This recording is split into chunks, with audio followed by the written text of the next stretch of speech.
फिर जब पकड़ी तो 4th स्टेज थी, तो फिर उन्होंने 4 हफ्ते दिए।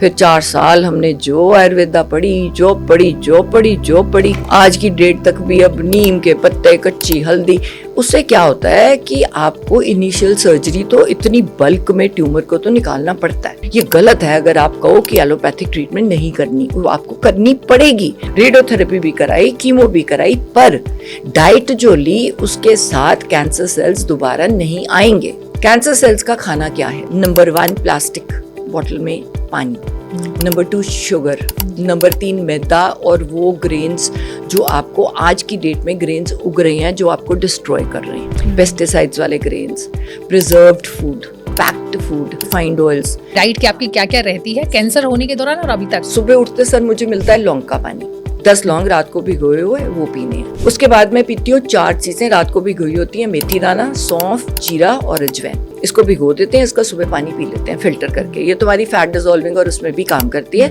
गट को भी ठीक रखती है।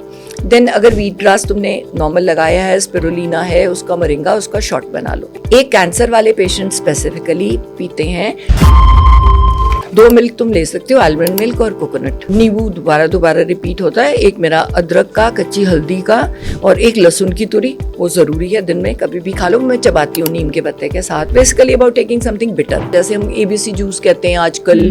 मैं लेती हूँ कैरेट, बीटरूट, अनार, अदरक और आंवला। सीजन का आंवला बहुत जरूरी है, बाद में नहीं मिलता आंवला पाउडर ले लो। बेल पत्थर से अच्छा फ्रूट है नहीं कोई। बेल पत्थर खाओ। स्टमक क्लीन होना बहुत जरूरी है 2 time. It is basically about alkaline food. Now this is very important, the type of water you have. आपका जो सिस्टम है एसिडिक नहीं होना चाहिए। अगर आपका सिस्टम एसिडिक है तो इसका मतलब आपके इन्फ्लेमेटरी सेल्स एक्टिव हो जाएंगे अंदर। इन्फ्लेमेटरी सेल्स ही हैं जो कैंसर बनाते हैं।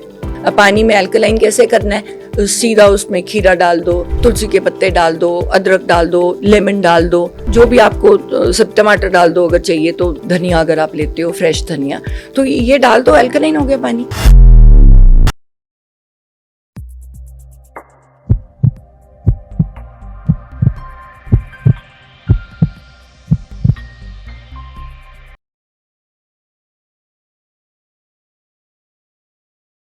नमस्कार, हमारी आज की मेहमान एक डॉक्टर, एक नेता, एक समाज सेवी और उससे भी बढ़कर एक फाइटर हैं। इन्होंने कैंसर जैसी बीमारी से लड़ाई लड़ी और एक विजेता, एक विनर के तौर पे हमारे सामने हैं। इनकी एक और पहचान है, हम और आप इन्हें हमारे चहेते शहरी पाजी यानी नवजोत सिंह सिद्धू की बेटर हाफ के तौर पर भी जानते हैं। तो आज हमारे साथ स्टूडियो में है नवजोत कौर सिद्धू। बहुत बहुत स्वागत है मैम आपका। Thank you so much. कब और कैसे पता चला आपको कि आपको कैंसर है? नवजोत पे ना एक झूठा केस डाल दिया उन्होंने। 87 में हमारी शादी हुई, 88 की बात है। 88 में वो बैंक में गए हाजिरी लगाने। उनका एक फ्रेंड था रुपिंदर संधू, वो बाहर खड़ा था। तो थोड़े पहले ही वहाँ पे जहाँ पे बैंक है उसके पहले लाइट्स आती हैं। ये गाड़ी में जा रहे थे। नॉर्मली ये बैंक में अटेंडेंस लगा के सीधा ग्राउंड है, पैदल जाते थे। उस दिन रुपिंदर संधू साथ में थे। वो कहते आजा यूनिवर्सिटी जाना है, मुझे लड़की पसंद आई है, तुझे दिखा के लाऊंगा। कहते अच्छा मैं भी पग पूग पालना। तो पग डाल के गए थे, अंदर हाजिरी लगाने गए। लाइट पे पता नहीं था कि लाइट ख़राब है, तो कोई बंदा पीछे से हॉन्क करी जाए। तो वो साथ में रुपिंदर संधू जो बैठा था वो उसको कहता कि अगो तो ही लंघ जा, भी दे दी नहीं, रेड लाइट है। इस बात में गुस्सा क्या करना था? वो बंदा गुस्से से बाहर निकला ही नहीं। वे शरी कहते छाड़े यार बनी, छाड़े यार। वो बैठ गया, सीधा निकल गया। ये टर्न करके अपने ऐसे टर्न लेके इधर को चले गए, वो सीधा निकल गया। उसके दिमाग में पता नहीं क्या आया। वो ट्रक यूनियन का कोई प्रधान था, सीनियर था बड़ा। उसके साथ एक छोटा सा वो जो क्या कहते हैं उनके सीरी बैठा हुआ था। वो आया, मुड़ के आ गया बाहर। नवजोत अंदर हाजिरी लगा रहे हैं, बाहर उसको आया। उसने वहाँ बैठते थे वहाँ पे ये शू मेकर्स, वो बैठा, उसका लोहा सा उठाया, रुपिंदर संधू के सिर में मारने लगा। रुपिंदर संधू ने कुछ नहीं किया, उसको रोका, ऐसे रोका, उसका झटका एक यहाँ पे लगा, रुपिंदर संधू का, नवजोत सिद्धू का नहीं। एक झटका पगड़ी पे लगा। पगड़ी पे तो आ गया कि उसको कुछ हुआ नहीं। FIR में नवजोत का नाम ही नहीं। नवजोत जो बारे ओ की होया वो कहते इंज जी आप भाई गिर गया, इनू हस्पताल ले जाने आ, सिद्धू साहब तुसी निकलो, थोड़ा नाम आएगा। कोई पता ही नहीं कि नाम आएगा। बाद में कोई घर आया, कहते ये कोई घुलौड़िया है, ट्रक यूनियन का प्रधान है, इनके साथ गुंडे हैं, आपका घर तोड़ने आ रहे हैं। मैं क्या यार हद होगी, बंदे ने हाथ नहीं लाया। वो धनवंत बीर थे हमारे धुरी में, वो एमएलए थे, नवजोत के पापा के साथ बड़ा काम किया था। तो हमारी उम्र क्या थी दोनों की तब, हम दोनों बेचारे 24 इयर्स के थे, तभी नई नई शादी हुई, बच्चे होते हैं विदाउट पेरेंट्स। तो भाग गए हम बीर के पास, बाद में उन्होंने एफआईआर ही बदल दी। एफआईआर, एक और 2 बंदे आ गए उस एफआईआर में जो घंटे घंटे दूर पे काम कर रहे थे, उन्होंने सारा बदल ही दिया सब कुछ, क्योंकि मैनिपुलेट कर लिया पैसे देके। हमें तो पता ही नहीं था कि पैसे देने हैं या कुछ करना है, क्यों देने हैं। नवजोत सिद्धू तो था ही नहीं वहां पे। वो देखो, उसके बदले में पॉलिटिकल सिस्टम के कारण उस बंदे को 1 साल बिना बेल के जेल में डाल दिया। 6 महीने मैंने चक्कर निकाले, प्रेसिडेंट ऑफ इंडिया मिल लूँ, प्राइम मिनिस्टर साहब से मिल लूँ, अमित शाह जी से मिल लूँ, क्योंकि मेरे पास एक कॉल रिकॉर्डिंग है, आज भी है। वो मिनिस्टर हमारे थे कैप्टन अमरिंदर की सरकार में, लाल सिंह अंकल, और एक कांगड़ जी मिनिस्टर थे। तो मैंने अचानक उनके घर गई, तो मेरे साथ मेरा पीए था, तो वो कुछ जैसे उसको बोला हुआ था किसी का फ़ोन आए तो रिकॉर्ड करना, पता नहीं उसकी रिकॉर्डिंग कैसे ऑन रहेगी। मैं लाल सिंह अंकल को पूछ रही थी कि लाल सिंह अंकल ये हुआ क्या था। कहते कैप्टन अमरिंदर सिंह बैठे थे, भारतेंद्र चैल बैठा था, नवजोत बैठे थे, रुपिंदर संधू बैठे थे, ये मिनिस्टर्स बैठे थे, लाल सिंह अंकल सब। तो उस लड़के ने जो मर गया, उसके लड़के ने कहा कि कैप्टन साहब, नवजोत सिद्धू ने मेरे बाप को हाथ नहीं लगाया, आप पॉलिटिकली जो भी आप कर रहे हो वो अच्छा नहीं है, कभी ना कभी ये बंदा ऊपर जाके हमारे पे रिएक्ट करेगा। वो उसकी रिकॉर्डिंग मेरे पास आज भी है, लाल सिंह अंकल के मुंह से निकली हुई। तो मैंने कहा फिर क्या हुआ, तो मैंने कहा फिर कैप्टन साहब क्यों नहीं उस बात को माने। कहते उन्होंने कहा कि हमारी गांव में इज्जत रह जाएगी, ये दोनों बंदे, रुपिंदर संधू जिससे वो इंसिडेंट हुआ था और नवजोत सिद्धू, ये हमारे घर आके चाय पी जाएं, तो पिंड में लगेगा कि चलो उन्होंने माफ़ी मांग ली, लड़ाई तो थी नहीं, क्या मुक्का लगा था उसमें, आम हो जाता है, ये कोई लड़ाई थोड़ी हुई थी। बड़ों को गुस्सा आया और हार्ट अटैक से उनकी डेथ हुई। वो तो मेडिकल में आ गया रिपोर्ट में कि हार्ट अटैक से मरा है, तो आपने तो ऐसे ही उसको बना दिया ना। तो वो सारी रिकॉर्डिंग आज भी मेरे पास है। अब लाल सिंह अंकल की अब डेथ हुई है, उन्होंने कहा चाय पी जाएं, हम माफ़ कर देंगे। जब कैप्टन अमरिंदर सिंह ने सोचा कि चलो भाई चलें, है ना, कि हम जाके करते हैं, लाल सिंह अंकल और कैप्टन अमरिंदर सिंह का एक वो था भारतेंद्र चैल, ये सबको लगा कि सर नवजोत सिद्धू की ना, आपको कभी भी पॉलिटिक्स में क्या होता है कि आप ना एक किसी की वीकनेस उठा के अपने पास रख लेते हो। कहते इसने आपको कभी भी कोई वीकनेस नहीं देनी। अगर आज इसका ये केस ख़त्म हो जाता है ना, हमारे पास कभी भी नवजोत सिद्धू को पकड़ने के लिए कुछ नहीं है। ये गेम खेलने के लिए एक बहन को मजीठिया और सुखबीर बादल ने बहन बना लिया, उसी बाप के बेटे को कैप्टन अमरिंदर सिंह ने अपना बेटा बना लिया, लाल सिंह अंकल ने पकड़ लिया, एक बेटी को कांगड़ के साथ शादी हो गई। ये टोटल पॉलिटिकल ग्रिप में आ गए, इकट्ठे होके नवजोत सिद्धू को अटैक कहाँ करना है इस केस में। आपके लिए कितना मुश्किल था ये सारी चीजें? मेरा देखो 5 महीने में बहुत भागी, किसी ने मेरी पेन ड्राइव ही नहीं सुनी। अमित शाह जी ने टाइम ही नहीं दिया मिलने का, मोदी जी ने टाइम ही नहीं दिया मिलने का। मैं ये लालपुरा जी उनके पास बैठी रही आके, हरदीपुरी कहते मुझे मिल लो, मैं कहा मैं मुझे एक बार टाइम ले दो यार, पेन ड्राइव सुनानी है, ये पेन ड्राइव में सुन लो। उसने हाथ नहीं लगाया, इतना बड़ी मंत्री कह रहे हैं, तब तो वो जिंदा थे। मैंने कहा उनको पूछो क्या हुआ था ड्राइंग रूम में, सब जिंदा है जी, सबकी गवाही लो। किसी ने सुना ही नहीं। फिर इसको भगवंत मान को पेन ड्राइव दे के हाथ में पकड़ा के आए, नहीं इसके पास पावर थी कि उसको निकाल सके। कहता नहीं मुझे तो अमित शाह जी का, अब भगवंत मान भी है, अमित शाह जी भी हैं, पूछो उसको क्या कहा। कहते मुझे अमित शाह जी के ऑर्डर्स हैं, होम मिनिस्टर के ऑर्डर हैं कि नवजोत सिद्धू को 1 साल जेल में रखना है। फिर मुझे लगा कि ये तो भाई अब तो आम आदमी पार्टी भी पीछे पड़ गई, अकाली दल वैसे साथ नहीं है, कांग्रेस वैसे साथ नहीं है, कैप्टन अमरिंदर सिंह है, तो किसके पास जाऊं। तो मेरा ध्यान लग गया कि नवजोत को, इन्होंने मुझे कहा कि मजीठिया ने करवाया है, मजीठिया नवजोत सिद्धू को मरवाएगा जेल के अंदर। मेरे मन में वो बात ठहर गई, मैं रोटी में लगी रही। मैंने जेल में जाके कहा, मैंने कहा इसने, सिद्धू ने हाथ नहीं लगाया, आपने इसको अंदर करना है ना, आप इसको निकाल दो, मैंने भी हाथ नहीं लगाया, मुझे कर दो। मैं क्या, I feel I am stronger than him.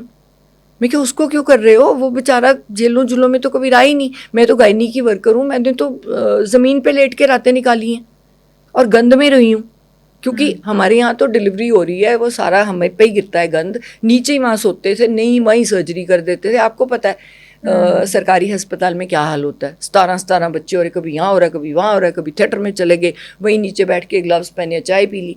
मैंने कहा इसको निकाल दो, मुझे डाल दो, आपको तो सिद्धू परिवार के साथ प्रॉब्लम है ना। तो वो कहते मैं हमारे हाथ में कहाँ है मैडम जी, ये तो ऊपर से होके आया है। मैं हैरान हूँ, जुडिशरी पे, पुलिस पे, सबको पता है क्या हुआ। नवजोत सिद्धू को 1 साल के लिए भेज दिया, मेरे ब्लॉक लग गया। मेरे से जैसे मैं बात भी करती हूँ ना, मेरा गला सुंगड़ गया। मैं बहुत सेंसिटिव हूँ, क्योंकि मैं सेंसिटिव इमोशनल हूँ, इसीलिए मैं अच्छी डॉक्टर थी जी, क्योंकि मैं कनेक्ट करती हूँ लोगों के साथ। 5 महीने बड़े धक्के खाए, 5 महीने के बीच में ही कुछ नहीं खाया, आइसक्रीम खाई। हमारे घर में शुगर अलाउड ही नहीं थी, शक्कर चलती थी। आइसक्रीम खाने के 3 महीने के बाद मुझे ट्यूमर हो जाता है, इतना सा। कौन से ईयर की बात है ये 2022 में, जब नवजोत को जेल की जी। तो पहले भागी 4-5 महीने, पर तब आइसक्रीम खाई। जब टिकी आके तो मैंने कहा ये इतनी सी गठोली है यहाँ पे लेफ्ट ब्रेस्ट में, इतनी सी थी। तो इधर उधर मैंने थोड़ी सी दिखाई, तो मैं बोली जो, मैंने कहा तो कैंसर है। अब मैं गायनी की डॉक्टर हूँ, मुझे तो पता चल गया जी। अल्ट्रासोनोमैमोग्राफी कराई, उसमें नहीं आई, क्योंकि इनिशियल स्टेज थी। मैं डॉक्टर हूँ तो मुझे फील हो रही है अंदर है, मैमोग्राफी में नहीं आ रही है। फिर मैंने उसको बुलाया, मैं कि ये रही इस एंगल पे, तो अल्ट्रासाउंड के साथ दोबारा देख, मुझे फील हो रहा है अंदर इतनी सी है, क्योंकि बाहर के ट्रेसेस मुझे आ गए थे, मुझे पता था ये और कोई गटोली नहीं है, ये नॉर्मल नहीं है। तब टेस्ट कराए, तब आ गई, पर मेरे पास टाइम ही नहीं था। मैंने जिद पकड़ ली। बात क्या थी, हल्की सी सर्जरी होनी थी, छोटी सी सर्जरी होनी थी, चिन्नी छोड़नी थी ना। जब तक सिद्धू बाहर नहीं आएगा मैंने सर्जरी नहीं करानी। वो 4-5 महीने लगी रही। जब 4-5 महीने के बाद रियलाइज़ किया कि मैं ये ज़रूर बोला अपने साथ वालों को, मैं इनका बहुत ज़्यादा तेज़ ग्रो कर रही है। पर आप तो डॉक्टर हैं, आपको तो पता थी, तो आपको तो ऐसे नहीं करना चाहिए था। नहीं करना चाहिए था, पर मेरी जिद थी कि वो बाहर आए। पहले डरा दिया मुझे कि अंदर कुछ करेंगे। 3 टाइम की रोटी पैक करके, क्या खा रहा है मुझे दिखाओ, कोई मिलने जा रहा है, कौन मिलने जा रहा है, क्यों मिलने जा रहा है, इसको नहीं मिलाना, उसको मिलाना है, उसके खाने में जहर ना डाल दे। इतना डर पड़ गया ना मन में। जो बंदा कभी जिंदगी में किसी चीज़ से डरा ही नहीं था, वो इतना डर गया कि गले में ब्लॉक लग गया, कि लिटरली बंदा कह रहा था मेरा मेंटल हालत ही नहीं थी। और 2 छोटे बच्चों को छोड़ के जाना, मतलब मेरे लिए बहुत ही वो था कि ये बच्चे छोटे ही हैं, सेटल नहीं है लाइफ में। वो जेल में बैठा है, मैं अस्पताल जाके बैठ जाऊं, अभी के 10 दिन में वापस आ जाना था। मेंटली अलाउ ही नहीं किया, मेरे अपने आप को मैंने अलाउ ही नहीं किया मैं जाके अस्पताल में जाके अपनी सर्जरी करूं। फिर जब पकड़ी तो 4th स्टेज थी, तो फिर उन्होंने 4 हफ्ते दिए। फिर 4 साल हमने जो आयुर्वेदा पढ़ी, मतलब आज की डेट तक भी अब नीम के पत्ते, कच्ची हल्दी, उससे क्या होता है कि आपको इनिशियल सर्जरी तो इतनी बल्क में ट्यूमर को तो निकालना पड़ता है। ये गलत है अगर आप कहो कि एलोपैथिक ट्रीटमेंट नहीं करनी, वो आपको करनी पड़ेगी। 4th स्टेज वापस नहीं आएगी, नहीं आ सकती। इतना बड़ा ट्यूमर है, उसको निकालो। रेडियोथेरेपी भी कराई, कीमो भी कराई, पर डाइट जो ली उसके साथ कैंसर सेल्स दोबारा नहीं आएंगे, नहीं आए। 4 साल तक नहीं आए। अब चीनी को हाथ नहीं, रिफाइंड ऑयल को हाथ नहीं, मैदा नहीं, no grains, no milk products, किसी कोई भी ग्रेन नहीं, no quinoa, protein, vegetables, fruits. अब प्रॉब्लम क्या है, इतनी ज़्यादा पेस्टिसाइड यूज़ हो रहा है कि अब नेचुरल ऑर्गेनिक ढूंढ के लाने पड़ते हैं, क्योंकि यही नहीं पता सेब खा रहे हो उस पर आपने वैक्स चढ़ाई हुई है, मच्छी सड़क पे खा रहे हो जो डेड बॉडीज़ पे लगाते हैं, एम्बैलमिंग है। अब क्या कर रही हैं सरकारें? मैं कहती हूँ आप 200 किलो रुपए दूध दो, जो दूध दो ताज़ा तो दो, आपका 70% दूध नकली है। जब वेग के वैसे जैसी बड़ी बड़ी कंपनियां का नकली दूध आ रहा है, तो आप वो गायें कहाँ गई, देसी गां जिसका अमृत होता है दूध पीना, वो ही पी सकते हो। सिद्धू साहब ने उस टाइम पे कहा था, जो शुरुआत में उन्होंने बोला, तो बाकी कंट्रोवर्सी भी आई एलोपैथी वाले, क्योंकि वो ना अब जैसे हम इंटरव्यू कर रहे हैं, उन्होंने फर्स्ट वाली काट दी, जिसमें यही कहा गया था कि कोई भी बंदा, पहले मैं एलोपैथिक डॉक्टर हूँ, मैं नहीं कह सकती इतना बड़ा ट्यूमर है, डाइट से कैसे ठीक होगा। जो रिमेनिंग कैंसर सेल्स बॉडी में है वो मर जाएंगे, क्योंकि आप उनको खाना नहीं दोगे। कैंसर सेल्स का खाना क्या है? नंबर 1 प्लास्टिक बॉटल में पानी, नंबर 2 शुगर, नंबर 3 मैदा और वो ग्रेन्स जो आपको आज की डेट में ग्रेन्स उग रहे हैं जो आपको डिस्ट्रॉय कर रहे हैं, पेस्टिसाइड्स वाले grains, preserved food, packed food, no refined oils, cold pressed oils, coconut oil में कुकिंग करो, कच्ची घानी में तलो अगर तलना है, मिट्टी के बर्तन में खाओ, प्लास्टिक के बर्तन में भी खाना नहीं खाना, प्लास्टिक बंद कर दो, नहीं कर सकते। Plastic is only should be used to make tiles, should be used roads में। कागज़ के उन पे आ जाओ, कागज़ की भी डाई लीक होती है तो भी है, वो एटलीस्ट बच तो जाओगे, प्लास्टिक से तो मरोगे। अमेरिकन ने प्रूव कर दिया कि प्लास्टिक से टॉक्सिन्स निकल रहे हैं, चाहे फूड है उसमें पेस्टिसाइड वाला फूड है, जहर बेच रहे हो। हमने एज अ नेशन क्या काम किया है? हम एज अ नेशन क्या खाना खिला रही हैं? हमारे पुराने टाइम में नीम के पत्ते थे, नीम के पेड़ क्यों तुम्हारे घर में नहीं है? सुबह क्या खाना है? कच्चे नीम के पत्ते 10, कच्ची हल्दी, बीच में कच्ची हल्दी क्यों, कैसे एब्जॉर्ब होगी अगर 2-3 काली मिर्च खाओगे? सुबह पीती हूँ मैं लौंग का पानी, रात को लौंग। यही चाहते हैं कि एक बार अपना शेड्यूल हमें बता दें, डाइट की आपकी क्या क्या रहती है कैंसर होने के दौरान और अभी तक आप कैसे फॉलो कर रहे हैं? तब तक वही चल रही है। सुबह उठते सर मुझे मिलता है लौंग का पानी, 10 लौंग रात को भिगोए हुए वो पीने हैं। उसके बाद मैं पीती हूँ 4 चीज़ें रात को भिगोई होती हैं, मेथी दाना, सौंफ, जीरा और अजवैन। इसको भिगो देते हैं, इसका सुबह पानी पी लेते हैं फिल्टर करके। ये तुम्हारी फैट डिजोल्विंग और उसमें भी काम करती है, गट को भी ठीक रखती है। देन अगर वीट ग्रास तुमने नॉर्मल लगाया है, स्पिरुलिना है, उसका मोरिंगा, उसका शॉट बना लो। एक कैंसर वाले पेशेंट स्पेसिफिकली पीते हैं 2 नींबू डाल के बेकिंग सोडा का शॉट, है ना, वो कैंसर सेल्स को किल करता है। और विदाउट शुगर, मतलब जो जो हमने पढ़ा, जो साइंस में रिसर्च में देखा। इसमें थोड़ा सा और जानना चाहेंगे कि आपका जो लंच है या आपका डिनर उसके है बाद, वो क्या होता है? उसके बाद चिया सीड्स सोक करके रखे होते हैं रात के, है ना, वो कोकोनट वाटर में सोक कर लो तो उसको एज सच पी लो। या मैं चिया सीड्स को कोकोनट मिल्क में सोक कर लेती हूँ, तो कोकोनट मिल्क, खोपे का ताज़ा बना लो मिल्क। 2 मिल्क तुम ले सकते हो, आलमंड मिल्क और कोकोनट। अच्छा, आपने बाकी डेयरी बंद किया हुआ है? हाँ, डेयरी बंद है, डेयरी प्रोडक्ट्स बंद है जब तक मुझे देसी गाय नहीं मिलेगी।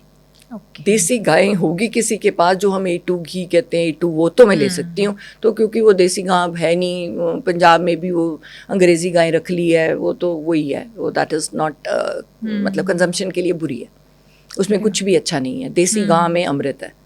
तो उसको कोकोनट मिल्क फ्रेश निकाल के रात को चिया सीड्स में भिगो दिए। उसमें जितने अच्छे फ्रूट्स हैं, बेरीज सबसे ऊपर माने गए हैं। Number 1 is berries. अब शतूत के पेड़ गायब कर दिए आपने, बेर गायब कर दिए, लोकाट गायब कर दिए। सबसे ज़्यादा विटामिन सी गुआवा में है। आप सोचते हो सस्ता सा फ्रूट है, खुद ही तो पागल हो गए हो, खुद ही पेस्टिसाइड डाल रहे हो। जब नीम के पत्ते, गाय के गोबर से पेस्टिसाइड बनता था, जो तुम्हारा वो जिसको साड़ रहे हो पराली, वही तुम्हारे लिए अमृत है। जो पेड़ के पत्ते फेंक रहे हो उसी को वापस दे दो, वो गोल्डन अर्थ है, उसको कीड़ा नहीं लगेगा। नीम के पत्ते डाल दो, किसी चीज को कीड़ा नहीं लगेगा। नीम की दातुन कर लो, दांत को कीड़ा नहीं लगेगा। नीम के पत्ते अंदर रख लो, आपके कपड़ों को कीड़ा नहीं लगेगा। इतनी सुंदर सी चीज है, क्या मुश्किल है? नीम का पेड़ लगाना आसान ही है, घर के नींबू लगा लो, घर में छोटे टमाटर लगा लो। तो विटामिन सी आप भरपूर लेती हैं? हाँ, भरपूर लेती हूँ। नींबू दोबारा रिपीट होता है। एक मेरा अदरक का, कच्ची हल्दी का, और एक लहसुन की तुरी, 1 लहसुन, वो ज़रूरी है दिन में कभी भी खा लो। मैं चबाती हूँ नीम के पत्ते के साथ और उसके साथ चबाती हूँ, वो थोड़ी देर में आदत पड़ जाती है। So basically about taking something bitter, you know, जितनी स्वीट ग्लूकोज दोगे। तो आज की वीट क्यों बंद की है? वीट बंद नहीं है, राइस बंद नहीं है, रेड राइस अच्छी है, ब्लैक राइस अच्छी है, पर ये जो उसके साथ मॉलिक्यूल अटैच होके आ रहा है, जो ग्लूकोज में बदलता है, वो वीट गंदी है वैरायटी, जो आज की डेट में उग रही है। हर तीसरे बंदे को डायबिटीज़ कर रही है, इसीलिए ग्रेन बंद किया है, किनोआ शुरू किया है। किनोआ की खिचड़ी, किनोआ की सैलेड, किनोआ जितना मर्जी खाओ। तो फ्रेश फ्रूट्स डाल लिए चिया सीड्स में, बीच में एक आधा फ्रेश जूस। तो जो कैंसर पेशेंट्स हैं उनके लिए भी, बाकी लोगों के लिए भी, जैसे हम ABC जूस कहते हैं आजकल, मैं लेती हूँ कैरेट, बीटरूट, अनार और अदरक और आंवला। सीज़न का आंवला बहुत ज़रूरी है, बाद में नहीं मिलता आंवला पाउडर ले लो। बेल पत्थर से अच्छा फ्रूट है ही नहीं कोई। बेल पत्थर खाओ। स्टमक क्लीन होना बहुत ज़रूरी है 2 टाइम। अगर आपका स्टमक क्लीन हो रहा है, दैट मीन्स आपके शरीर में कोई बीमारी नहीं आएगी। अगर आपका स्टमक नहीं साफ हो रहा, इसके मतलब आपके अंदर वो खाना कहाँ गया, बाहर नहीं गया, अंदर रह गया, अंदर रह गया तो वो पॉइजन है जी। अब मीट खाते हो, जो लोग मीट खाते हैं हम तो हाथ नहीं लगाते क्योंकि वो बैड कर्मा है। जितना दुख आप एक जानवर को दोगे, मारोगे जब उसको खाने के लिए, उतना दुख तुम्हें जिंदगी में वापस आएगा। तैयार हो दुख लेने के लिए तो मार लो जिसको मारना है। You will have to experience that very much of pain. क्यों खाएगा, उसकी जिंदगी है, क्यों खाएगा? प्रकृति का जो चक्र है वो खत्म हो जाएगा। क्यों खत्म हो जाएगा? सब्जी से खत्म हो रहा है क्या? सब्जी तो आप फूल गोभी नहीं तोड़ोगे, उसको पूछ के तोड़ लो, पक गई है तो वो मुरझा जाएगी, यू कैन हैव इट। जानवर नहीं मुरझाएगा, मुर्गी नहीं मरेगी। आपको हक है, आज अगर यहाँ पे दांत आ जाए बड़े बड़े, हमें तो काट के खाने लग जाएं, और आपने देखा है मुर्गी को जब आप लेने जाते हो कैसे तड़फती है, कि उसको गाय को मारते हो, उनको समझ नहीं है कि मुझे मारने आ रहे हैं, वो लुकती नहीं है, वो डरती नहीं है। जो आप अपने शरीर में लेके जाओगे वैसा ही आपका मन बनेगा, वैसा ही आपका शरीर, लाइफ फोर्स आपकी उससे बनेगी कि आप क्या कर रहे हो, डीएनए क्या ले रहे हो, वो उसका डीएनए क्या कर रहा है, डर, भय। तो आप क्या बनोगे, भय, आपको डर ही लगी जाएगा किसी ना किसी चीज से। आप यही नहीं देख रहे कि एक वेजिटेरियन और नॉन वेजिटेरियन की वृत्ति में कितना फर्क है। नॉन वेजिटेरियन एक डर में पल रहा है, एक घुट के पल रहा है, वेजिटेरियन बंदा खुल के पल रहा है, मस्ती में पल रहा है। इसके अलावा और क्या शाम में डिनर में? हाँ, तो ये खत्म हो गया। तो फ्रेश जूसेस में घी का जूस, प्राणा बहुत ज़्यादा अच्छा है। आपका जो कच्चा पेठा है उसका जूस, उसका एक गिलास पी लो, बहुत अच्छा प्राणा है। जब भूख लगे वो ले लो, कोकोनट वाटर ले लो। उसके बाद मील एक टाइम। अच्छा। तो मील में ज़्यादातर होता है 7 कलर्स की वेजिटेबल्स, तो उसको किनोआ में डालना है तो सैलेड बना लो। एज सच जितनी वेजिटेबल्स डालनी है 7 रंग होने चाहिए क्योंकि वो विटामिन पूरे करता है। तो उसका इतना बड़ा बाउल ले लेती हूँ। पहले कच्चा खीरा टमाटर खा ली, किसी दिन कच्चा सैलेड, किसी दिन थोड़ा बॉइल्ड सैलेड। बीटरूट खाने ही खाना है तो उसको थोड़ा सा वो कर लो, मटर खाने हैं तो हल्के से पका लो, ब्रोकली खानी है हल्की सी वो कर लो।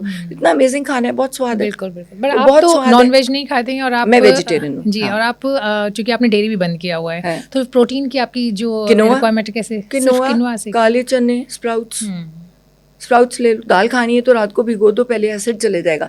It is basically about alkaline food. Now this is very important, the type of water you have. आपका जो सिस्टम है एसिडिक नहीं होना चाहिए। अगर आपका सिस्टम एसिडिक है तो इसका मतलब आपके इन्फ्लेमेटरी सेल्स एक्टिव हो जाएंगे अंदर। इन्फ्लेमेटरी सेल्स ही हैं जो कैंसर बनाते हैं। अगर आपकी बॉडी में इन्फ्लेमेटरी सेल्स नहीं है, अब आपको चोट लगी है, आप दवाई ले रहे हो, एंटीबायोटिक खा रहे हो, मैं कह रही हूँ मैं आपको कच्ची हल्दी नीम का पाउडर लगा के ठीक कर दूंगी, फिर आप जल्दी ठीक हो जाओगे, आपकी वूंड ड्राई हो जाएगी। अरे मैंने भी एलोपैथी की है, मैं बंद नहीं कर रही। मैं कह रही हूँ 70% लोग अगर आयुर्वेदा से ठीक हो सकते हैं, एक्सट्रीम उसको एलोपैथी में मत लेके जाओ।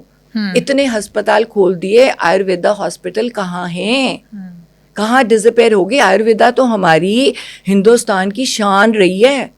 बिल्कुल। हमारा आयुर्वेदा सबसे ऊपर माना गया है। देखिए बेसिक डिफरेंस क्या है ना कि आयुर्वेदा में जो होता है वो फिट, आपको हेल्दी रहने पे पूरा फोकस है कि आप बीमारी नहीं पड़े, बीमार ही नहीं होगे। तो आप अस्पताल क्यों जाओगे? अब मेरी लड़ाई है कि अगर मैंने कैंसर को 4 साल फाइट किया जी, मैंने उस कैंसर को एलोपैथी से ठीक किया, उसके बाद कैंसर सेल्स बॉडी में क्यों नहीं आ रहे? क्योंकि मैं उस डाइट पे हूँ। मैं आज छोड़ दूंगी चीनी लेनी, मैं शुरू कर दूं, आ जाएंगे। उनका तो खाना पता है तुम्हें क्या है, आप शुरू कर दो, आ जाएंगे। बहुत खूब है ना। ये तो एक गिव एंड टेक रिलेशनशिप है। And mind you feel so good having this food. आप देखो स्टमक का इनर इतना है, इतना पेट है आपका। जी जी, बहुत छोटा सा, इतना सा है। आपने देखा होना जैसे यूट्रस इतना सा है, उसमें इतना बड़ा बेबी आता है। तो हम तो डॉक्टर्स हैं, हमने तो अंदर से देखा है क्या है यार, पेट तो इतना सा है। तो क्या आप इतनी रोटी खा रहे हो? नहीं। फिर लोग इतना सारा भर लेते हैं। तो फिर इसके बाद आप जितना खाते हो दैट मीन्स वो स्टमक को ये यहाँ लेके आ रहा है, वो तो कर ही जाएगा एक्सपैंड। उससे क्या होता है, वो प्रेशर किस पे डालेगा? स्टमक ऐसे जाके ऐसे आ रहा है, उसके यहाँ क्या है, हार्ट पे, लंग्स पे, ऑर्गन्स पे प्रेशर डालेगा। नीचे डायफ्राम है यहाँ पे, उस पे जोर डालेगा। वो जोर डालेगा, मेरा साह नहीं आ रहा, मैं साह मर गया, अरे यार इतना तक आ गया। अब भगवान की ना एक बड़ी चतुरता है यहाँ, जो हमारा सेटाइटी सेंटर है ना ऊपर, वो 20 मिनट के बाद सिग्नल देता है राइट कि मेरा पेट भर गया। जब पेट इतना फैल जाता है ना तब सिग्नल जाता है, वो 20 मिनट के बाद जाता है कि भर गया। तब तक तुम इतना खा चुके होते हो। अगर सिग्नल तभी चले जाए तब तो बंदा रुक जाए। वो तब जब रुकता है तो वो डकार और वो एक और सॉल्यूशन है कि थोड़ा चबा चबा के धीरे धीरे खाएं। तो फिर वो कहते हैं गाय की तरह खाओ। वो गाय का क्या मतलब होता है? चबा चबा के, कि चबा चबा के। वो कहते हैं ना, सियाने कहते थे कि 32 बार एक जो बाइट है उसको 32 बार चबाओ। उसका मतलब क्या होता है कि एसिड्स जो हैं आपके अंदर, जो भगवान ने नेचुरल दिए हैं, उनमें वो एब्जॉर्ब हो जाए ताकि खाना डाइजेस्ट हो जाए। स्टमक के भी सर्टन से एसिड्स हैं, आप इतने सारा खा लोगे तो वो नहीं कर पाएगी। यहीं उसको करोगे, फिर उसमें पानी डाल लेते हो, डाइल्यूट कर लेते हो, तो आपके जो एसिड्स ने उसको डिसॉल्व करना है खाने को, वो कहाँ गए? फिर नॉन वेज को तो वो करता ही नहीं डिसॉल्व। हाथी वेजिटेरियन है, हाथी की वृत्ति क्या है? आराम से बैठा है। आप एनिमल्स में देख लो, शेर मांस खा रहा है, वो कभी प्यारा होगा? उसको डोमेस्टिकेट कर लोगे? नहीं। चबाने के लिए तो इसलिए भी कहा जाता है ना कि आपका जो आंतों का काम अगर आप दांतों से करा लें तो आंतों पे लोड सबसे कम पड़ेगा। हाँ, जितना ज़्यादा आप चबा कर खाएंगे, और आपके फेशियल मसल्स भी उतना एक्सरसाइज होंगे। हम ऐसे बूढ़े होने की कितनी महंगी महंगी क्रीम्स लेते हैं, ज़रूरत ही नहीं। जब आप चबा के इतना खा लगे रहो तो आपके वैसे ही फेस पतला रहेगा। आपको देख करके समझ में आ रहा है। सारा दिन चबाती हूँ, मैं थक भी जाती हूँ।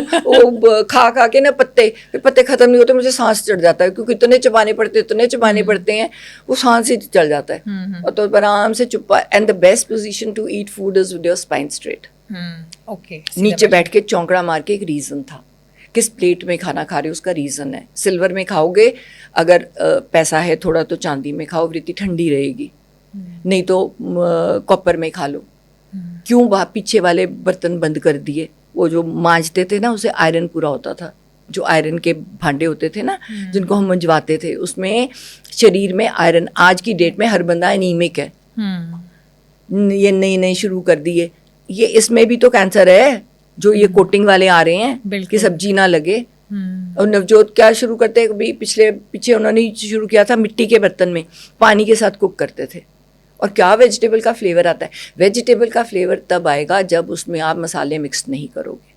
अगर आपने वेजिटेबल का टेस्ट लेना है, अगर आपने मसालों का टेस्ट लेना है, तो मसाले वैसे ही खा लो। फिर तो हम मसालों में सब्जी फेंक रहे हैं। हम कह रहे हैं सब्जी में मसाला डालो। बहुत फर्क है। आप टाइम भी फॉलो करते हैं कि शाम के 6 बजे के बाद? 6:30 के बाद। हाँ, 6:30 तक मेरा खाना पूरा हो जाना चाहिए, क्योंकि वैसे ही भूख इतनी लगी होती है सुबह से, वही तो टाइम है। तो कई बार बाहर आओ, थोड़ा हो जाता है, 7:30 हो जाते हैं। बट आई ट्राई कि 7 o'clock के बाद मैं नहीं खाऊं। उसके बाद मैं कोकोनट वाटर पी लूँ। भूख लगी है तो फ्रूट खा लो, एप्पल खा लो। मीठी चीज़ें नहीं खानी चाहिए, उससे ग्लूकोज की स्पाइक होती है। तो एज मेडिकली तुम समझो तो ग्लूकोज लेवल जब स्पाइक करता है, कुछ भी मीठा खाओ तो वो स्पाइक को मेंटेन करना पड़ता है। वो जब डिप करता है फिर भूख लगती है, फिर स्पाइक चाहिए। अगर आप कुछ नमकीन ले लो, सैलेड ले लो, खीरा खा लो, तो आपकी स्पाइक नहीं होती, आप ऐसे न्यूट्रल रहते हो, तो रात आपकी निकल जाती है। खीरा खा लो, गाजर खा लो, टमाटर खा लो, दैट इज गुड। अच्छा, जब ये बात सामने आई थी तो विष्णु राय चौधरी और आचार्य मनीष, उन दोनों ने दावा किया था कि जो डाइट है आपकी, कैंसर की जो डाइट है, एंटी कैंसर डाइट, उसको लेकर सिद्धू साहब उनके लगातार टच में थे और उन्होंने ही वो जो डाइट सजेस्ट की थी, और आप लंबे टाइम तक वो उनकी जो DIP डाइट और जो उनकी डाइट है वो सब आपने ली। हमने डाइट अपनी पढ़ के ली। नवजोत ने उनसे फ़ोन पे बात ज़रूर की, उन्होंने बुलाया भी, हम नहीं गए, क्योंकि उनका एक जो मेन नारा है कि आपने बायोप्सी नहीं लेनी, आपने ये सर्जरी नहीं करानी, उसमें हम नहीं हैं। आपको एलोपैथिक डॉक्टर के पास, मैं रिपीट कर रही हूँ, जाना ही पड़ेगा, नहीं तो 3rd स्टेज 4th स्टेज वाले पेशेंट्स आप मर जाओगे। जी, आई थिंक जो आप कह रहे हैं वो बेस्ट अप्रोच है कि जहां आपका जो काम एलोपैथी करेगी वो एलोपैथी का ही काम है। ठीक है, सर्जरी के जगह कोई और नहीं ले सकता। लेकिन अगर आपको प्रिवेंशन करना है, आपको बचाव करना है, तो उसमें जितना काम आयुर्वेदा और आपकी डाइट, हाँ, उससे ठीक रखो, उससे ज्यादा उससे ठीक रखो अपने आप को। तब तो सीख लिया। तो अभी तक नहीं आ रहे ना कैंसर सेल्स। क्यों नहीं आ रहे? क्योंकि डाइट है। अब तो नहीं, अब दवाई नहीं कोई काम कर रही है, एलोपैथिक तो नहीं चल रहा। देखिए, आपने बर्तनों की बात कर ली, आपने ये बता लिया कि कौन से बर्तन में बनाना है, आपने पानी की बात, पानी में अल्कलाइन कैसे करना है। सीधा उसमें खीरा डाल दो, तुलसी के पत्ते डाल दो, अदरक डाल दो, लेमन डाल दो, है ना, जो भी आपको, सब टमाटर डाल दो अगर चाहिए तो। ये धनिया के पत्ते का पानी बहुत अच्छा है। धनिया अगर आप लेते हो, फ्रेश धनिया, तो ये डाल दो, अल्कलाइन हो गया पानी।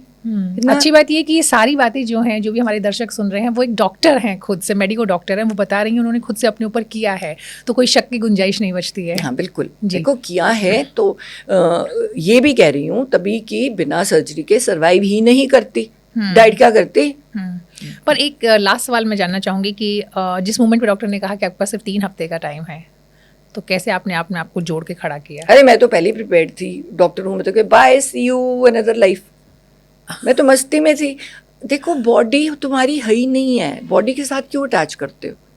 नहीं, लेकिन फिर भी इतना आसान नहीं है ना आपको, तभी तो आप फाइट करेंगे। अगर आप ये कह देंगे कि मुझे जाना है, फिर तो आप फाइट नहीं करेंगे। ठीक, मैंने फाइट की बात ही नहीं की, मैंने कहा जो हो गया उसको एक्सेप्ट करो।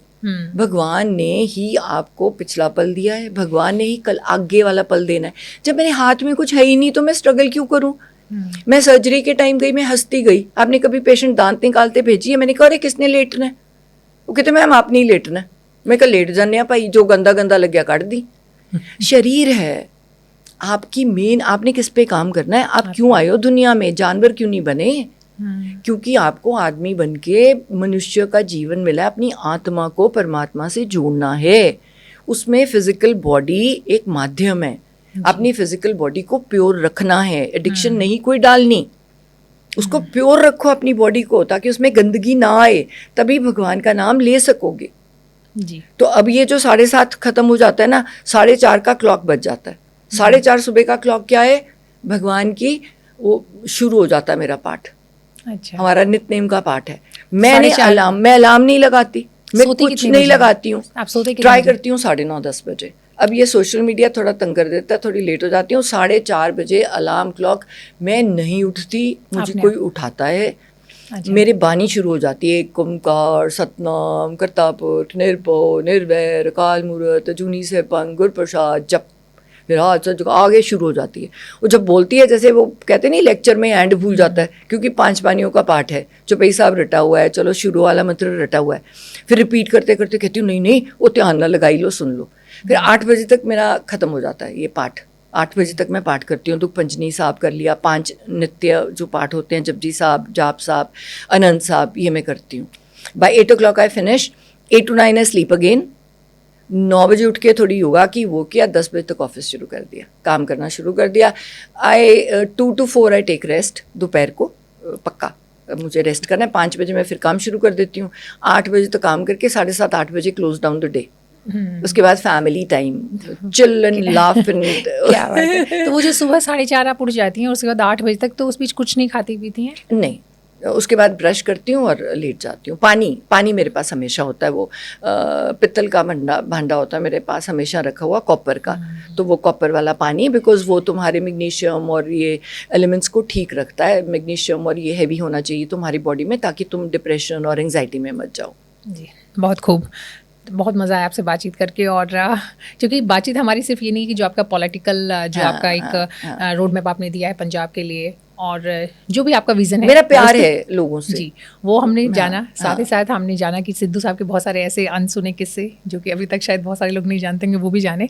और सबसे अच्छी बात ये रही कि सारी बातचीत की वजह आपने एक लोगों को एक हेल्थ मंत्रा दिया है कि कैंसर जैसी बड़ी बीमारी से आप कैसे फाइट कर सकते हैं सिर्फ अपनी डाइट को चेंज करके। बहुत मज़ा आया आपसे बात करके, और थैंक यू सो मच। जानने और समझने को भी मिला। थैंक यू, बहुत बहुत शुक्रिया।